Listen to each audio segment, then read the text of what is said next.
So coming back to this, what do you say to those farmers who are actually worried about the contract farming business going on right now, or how they lose out? Very good question, and I'll say very good question because that's where I can find a fault in central government not communicating very well.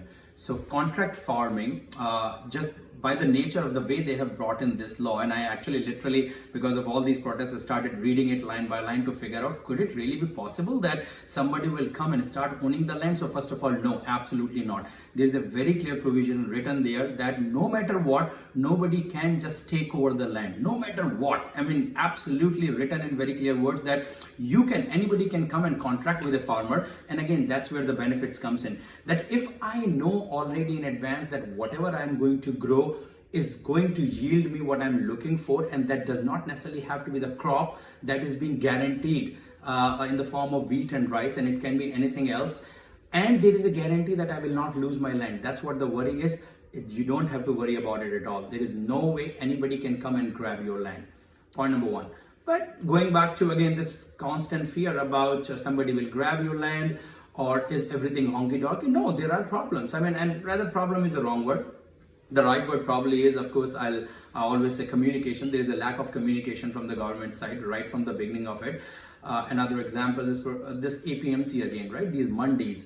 So you have to again understand that mandis are dominated by political powerhouses, be it Maharashtra, be it UP, Western UP especially, Haryana, Punjab, all big powerful political families is what is really occupying the power there. They are the one running the APMCs. In Hindi they are called Aartis and all that. This is all governed by them. So that's where the fear is. So from a farmer perspective, the biggest fear is the land. The second biggest fear is the contract pricing. All of that is very well secured by the act. The way they are written, it's an extremely good job. By the way, going back all the way to Nehru's first addendum, even they had ensured that it is well taken care of. So all government, be it Nehru's, be it Indira Gandhi later on or Narendra Modi now, if you look at the way what they have tried to do is to secure, to cover for farmers. All three governments, not a single government is trying to harm farmer at all. You can ask pinpointed question and there's a pinpointed answers.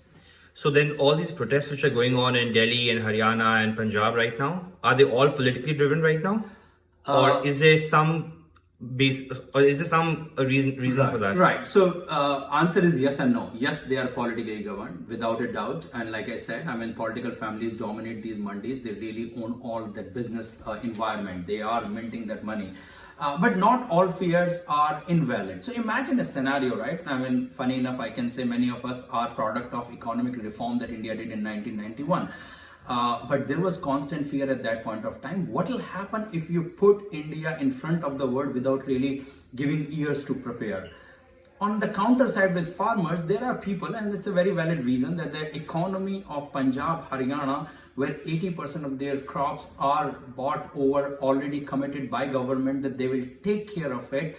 So they have been living in this cocoon, very secure, very structured, and they were the part of the Green Revolution, rather they were the leaders, right? So there is a genuine fear on their part that, okay, what's going to happen? Now suddenly you're not going to buy it in a certain price, or can anybody really come and just take it over or maybe later on even walk away from their commitment? So there are a lot of fears, but government has tried to ensure that all of that is addressed the way these bills are written. These bills are very well structured, both from coverage for the farmers and also from an angle of no businessman can just walk in and take over the lands. Where they are lacking is that there are some points. For example, the APMCs, the mandis I'm talking about, there is a lot of taxation involved there. That's why, think about it this way. It's a biggest welfare scheme, good or bad, positive. India needs a welfare scheme. There is no two ways about it. A poor person gets probably 2 rupees or 3 rupees a kilo rice and wheat. The farmers probably get to sell this at 6 or 7 rupees. The mandis are buying it in 19 or 20 rupees.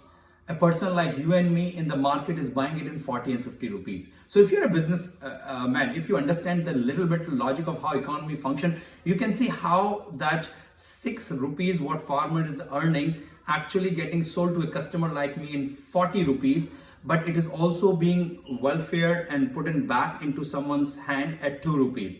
So this whole system has to be managed. And by the way, funny enough, this welfare scheme was started by Manmohan Singh in 2014. So, but BJP or nobody, other government would have guts, or rather they should not be thinking on those lines to take that over. So they have to continue maintain that cycle. So it's a cycle where both farmers are trapped, government is trapped, and they have to find a way to really come out of it. It's the one right step in that direction.